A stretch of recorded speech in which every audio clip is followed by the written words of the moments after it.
But what if you wanted to say, even if we're in the middle of there, we can skip to the next part. So let's make a next part. So it's on looking for mode E.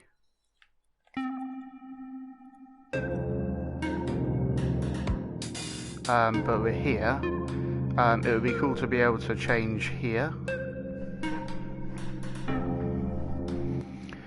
Because it's like on a bar, and it'll mean we don't have to wait all this time. So say like this, we want it to change to here at the beginning of a boss battle or something. We can allow it to trigger earlier, so that instead of the boss battle being happening for like 10 seconds while this finishes, it can go for only 5 seconds and jump at the earliest opportunity. So so for that, let's make a timeline here, and we'll make it loop, so that now whatever's in here will happen during here and then during here. A keyframe that sets the playhead to that position, and I'll put that at the end of this timeline. Make sure that's keep changes. So now that keyframe is happening at the end of this loop and at the end of that loop. And we can power that timeline, so let's leave that timeline off unless we are trying to get to E.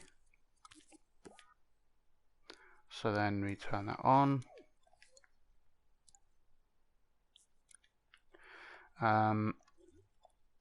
Cool, so we'll put that onto not E for now. There we go. So that's not doing anything, and that's looping it back to there. And it's got some funny stuff going on, but like you can do this nesting timeline thing to fix that kind of stuff, so I won't worry about that. Cool, so that loops around like that.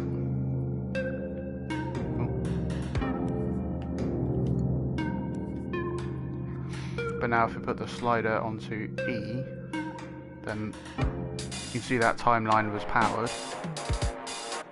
So when it got to the end of one of those loops, it got to the keyframe we put there and set it to the new position. And you could do these things, do that kind of thing for all of these things as well, if you so wished. So that'll allow you to kind of move early.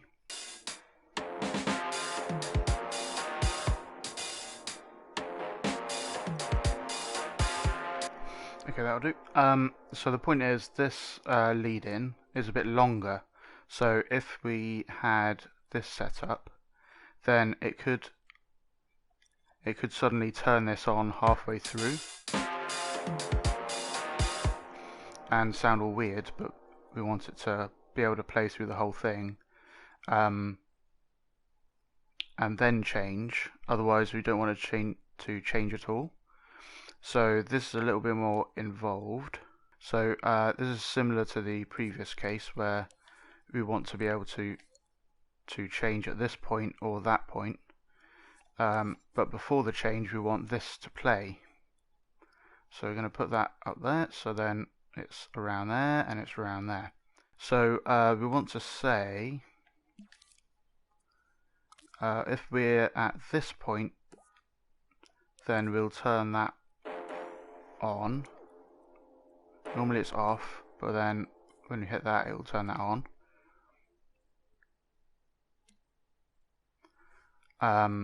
But if we are here, then it won't turn that on because we haven't hit that keyframe, so then it will just go past. And then we have this keyframe over here, which skips to the next part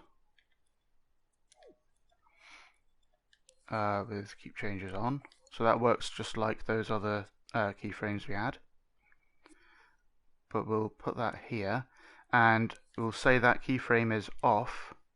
So this means if we start playing from here, it won't have turned that one on yet, and then it will get to this keyframe, but this keyframe is off, So it will just completely ignore it and loop back as normal. But if we play from here or all the way up to here, that one will turn on, and we'll need to turn on keep changes. That one will turn on and then allow this clip to play, and then this keyframe will also turn this keyframe on. Keyframes turning on keyframes. Madness. So you get to here, it turns on that, and then when it gets to over here, then this keyframe will move the playhead to here. And that timeline should normally be off because we don't want to transition all the time. And then we have a keyframe to turn it on.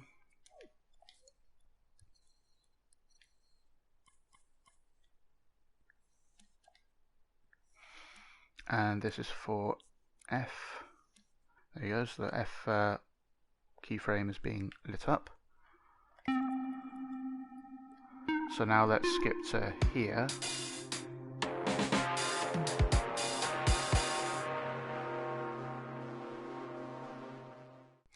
Okay, so to cheat, we're going to move this stuff along a bit.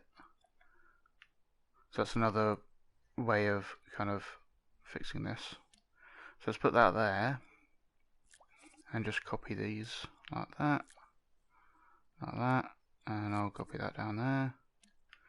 And this keyframe will move it to there.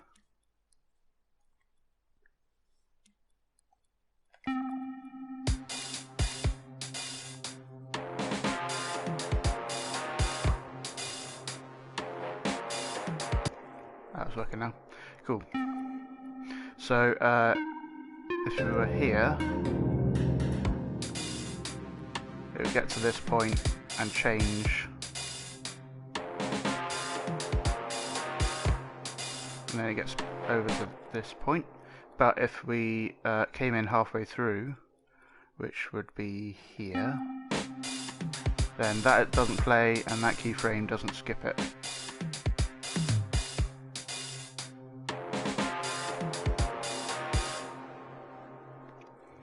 And then for some reason that doesn't work, so we'll just extend that. When you get to things like this, there are sometimes timing issues.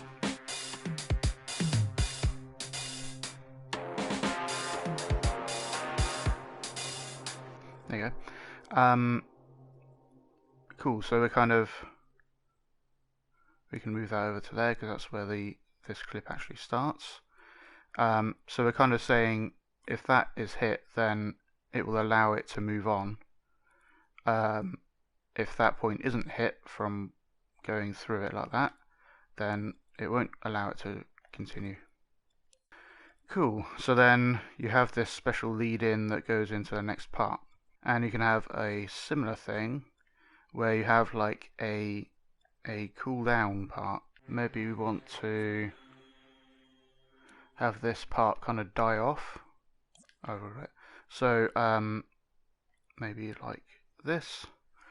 But we only want that part to play once. We don't want to play every loop.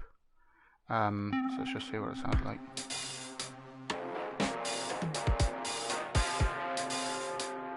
Yeah, so it kind of falls off like that.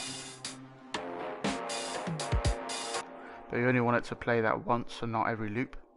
So first let's make it loop so we can test it. Find the playhead. Loop to there. Keep changes. Put that there. And that should be powered by the F mode because the F phase. Let's put that in there.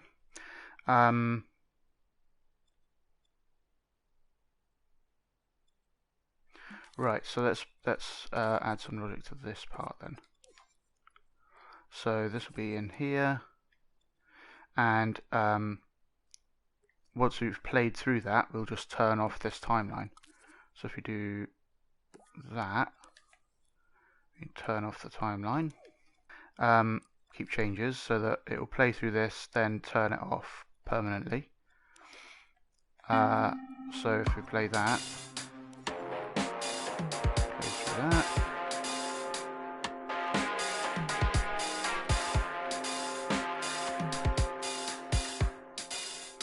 So now that timeline is off and it won't play that intro or like cooldown bit of the soliloquy instrument.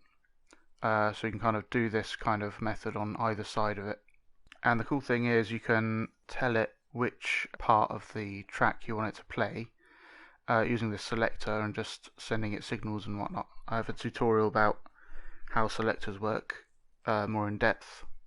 But you can have like a trigger zone, and when the player is in the trigger zone, then it moves on to the next part, things like that, to kind of match the mood. I'd like to thank Kelbiones, Mobius DT, Shadow of Callus, and all of my other supporters for making this tutorial possible. Thanks for watching. If you'd like me to continue making these tutorials and helping creators across the internet, you can find out how to support me in the link in the description. Thanks for your consideration, and I'll see you in the next one.